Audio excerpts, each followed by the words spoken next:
Salut les Vatosokos, j'espère que tout le monde se porte bien. On se retrouve pour une petite vidéo sur le Paris Saint-Germain et ses actualités brûlantes, on va dire ça comme ça.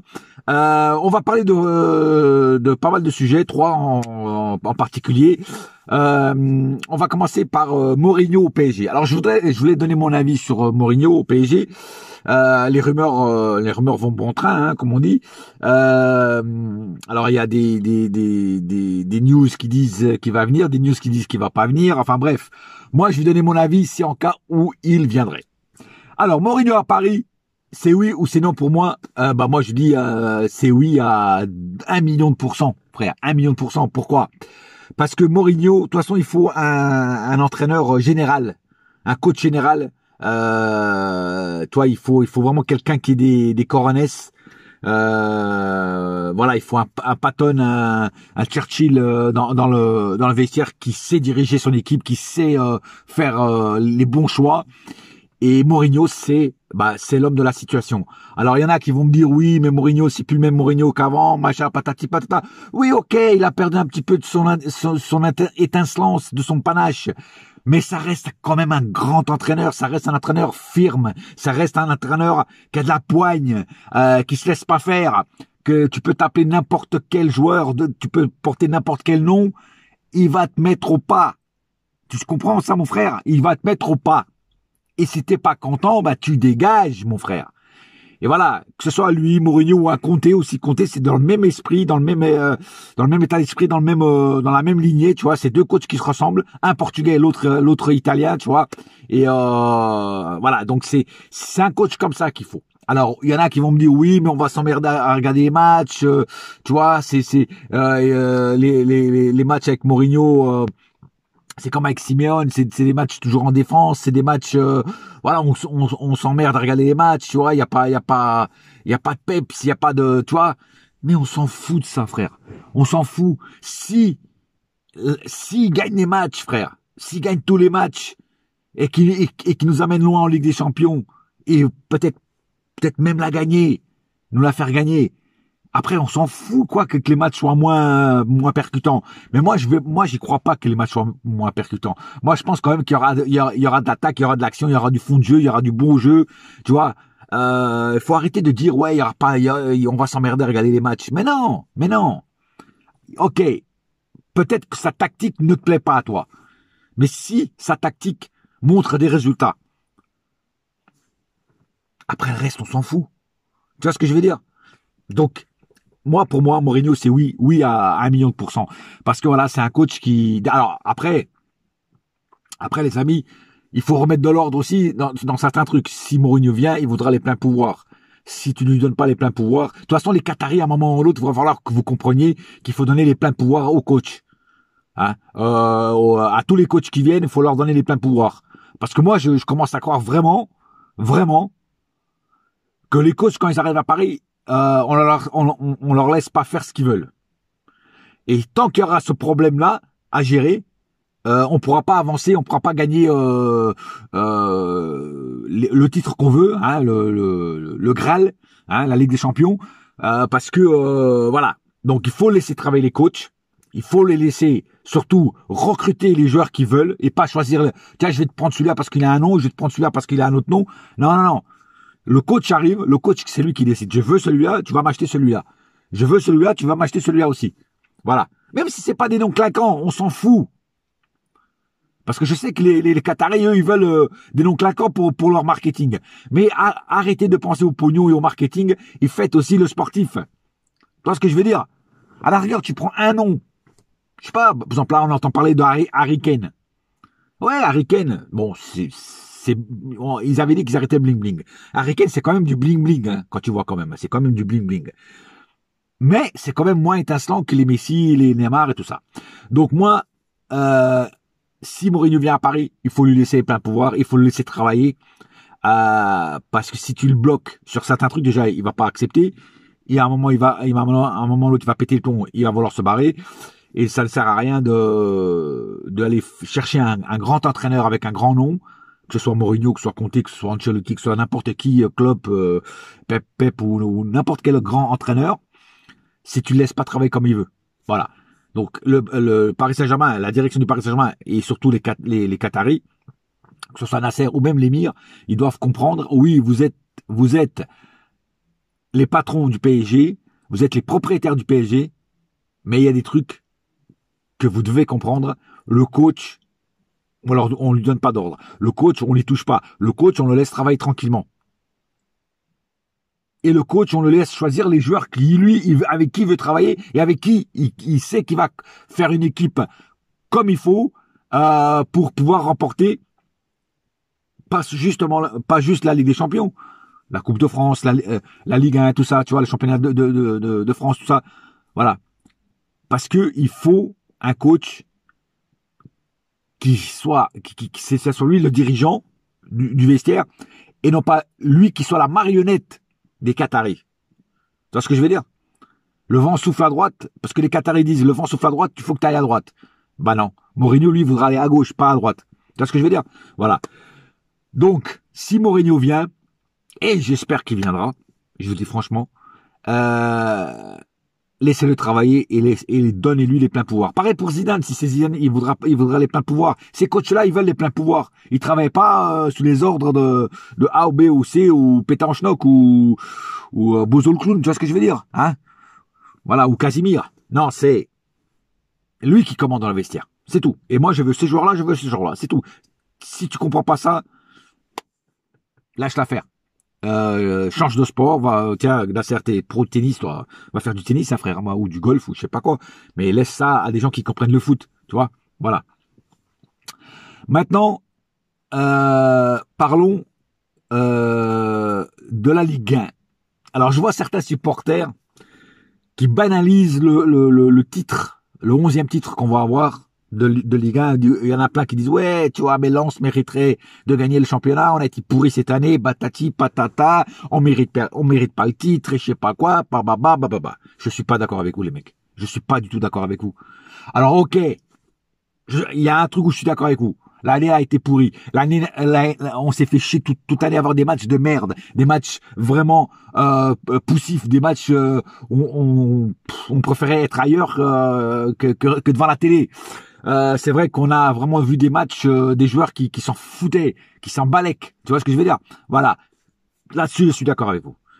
Mais dire qu'on mérite pas le titre juste parce qu'on a joué mal toute l'année, non, je suis pas d'accord avec vous. Si on est devant, c'est qu'on mérite d'être devant, c'est les joueurs ont fait quand même un minimum pour être devant.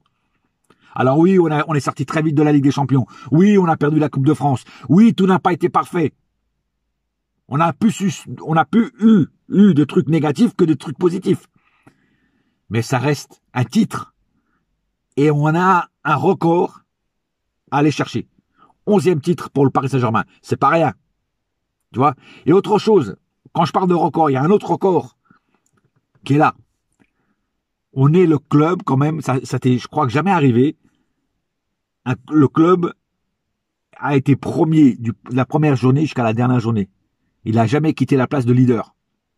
Et ça, c'est important. Et ça, j'achète comme dirait l'autre. Et ça, c'est un record que personne n'a fait encore. Alors, pour certains supporters d'autres clubs vont dire ouais, mais ça c'est du petit lait, ça, tu vois. C'est pas important. Les trucs importants, c'est les coupes, c'est la Ligue des Champions, tout ça, patati patata. Le problème avec le PSG, et le problème avec les haters du PSG et les haters et ceux qui n'aiment pas le Paris Saint-Germain en général, hein, c'est que ils jugent le Paris Saint-Germain que sur la Ligue des Champions. Ah, vous avez fait de la merde en Ligue des Champions, vous êtes sorti en 8e, vous êtes de la merde, vous êtes une équipe de merde, je sais pas quoi, patati patata. Ah, vous avez été même éliminé en Coupe de France, vous êtes une équipe de merde, bah, voilà. Mais le problème, c'est qu'ils ont oublié aussi le championnat. Et donc, et même les certains supporters parisiens, comme je disais tout à l'heure. Donc, si on est premier au classement de la première journée jusqu'à la dernière journée, c'est déjà un record, personne ne l'a fait. Hein. Et pour moi, ça prouve quand même qu'on mérite notre titre, notre 11e titre, notre 11e trophée du championnat français. Et c'est pour ça que je dis que ce 11e titre est quand même aussi très important.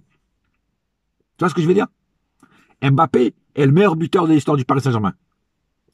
Tu vois? J'ai même oublié combien de buts à combien de buts il en est. Certains me le diront en commentaire.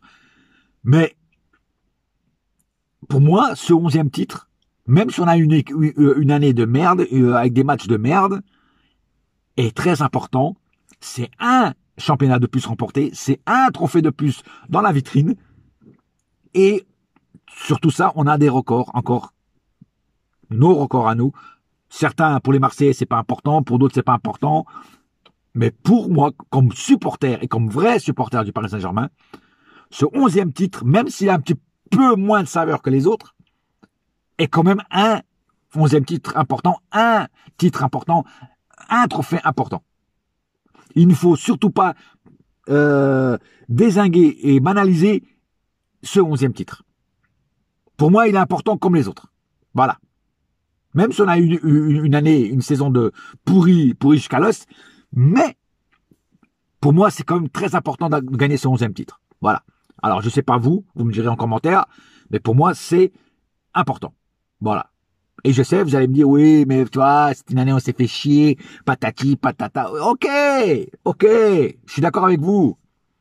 Mais on l'a remporté quand même. C'est ça qu'il faut pas oublier. Tu vois ce que je veux dire? Voilà. Alors moi, je suis en colère contre les joueurs, je suis en colère contre le coach, je suis en colère contre les dirigeants, je suis en colère contre tout ça. Parce qu'on n'a pas fait une année comme on aurait dû la faire. Mais, pour moi, ça reste quand même un titre important. Voilà. Mais ce n'est que mon avis. Mais comme vrai supporter, normalement, vous devriez penser comme moi. Voilà. Année à chier, mais un titre important. Voilà. Maintenant, parlons du troisième et dernier sujet, Neymar. Neymar serait peut-être prêt à quitter le club, depuis son altercation avec les supporters devant sa maison, serait prêt à quitter le club, et il y a des clubs intéressés, surtout en Première Ligue. On parle de Manchester United, qui serait vraiment très intéressé par le profil du Brésilien. On parle aussi de Chelsea. Donc, si on peut le transférer, mais moi je dis oui tout de suite, déjà Messi va se barrer à la fin de l'année, donc c'est déjà masse salariale en moins, et surtout les homosexuels qui s'en vont. Si on peut aussi emmener les Neymar sexuels, ça serait impeccable. Et encore plus, masse salariale qui baisse encore plus, et là après on peut recruter plus, et c'est pour ça que je pense que Campos a dit qu'on va faire un mercato XXL. Et donc, s'il part à United ou à Chelsea, ou il part où il veut, je m'en fous, pour moi c'est une très bonne nouvelle. Très très bonne nouvelle. Alors, on avait entendu dire que si Neymar partirait dans un club, que le PSG prendrait une partie de son salaire. Oui, ça c'est s'il partirait dans un club un club moyen. Mais là, Chelsea, ils ont du pognon.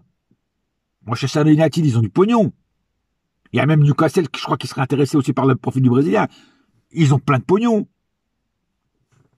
Donc on n'a pas à prendre la moitié du salaire de Neymar. Eux, ils ont assez pour payer, voire même lui payer encore plus. Tu vois ce que je veux dire? Voilà. Donc moi, je pense qu'il y a un bon billet à prendre là sur Neymar. Et puis surtout de ne pas se laisser faire et de ne pas payer la moitié du salaire.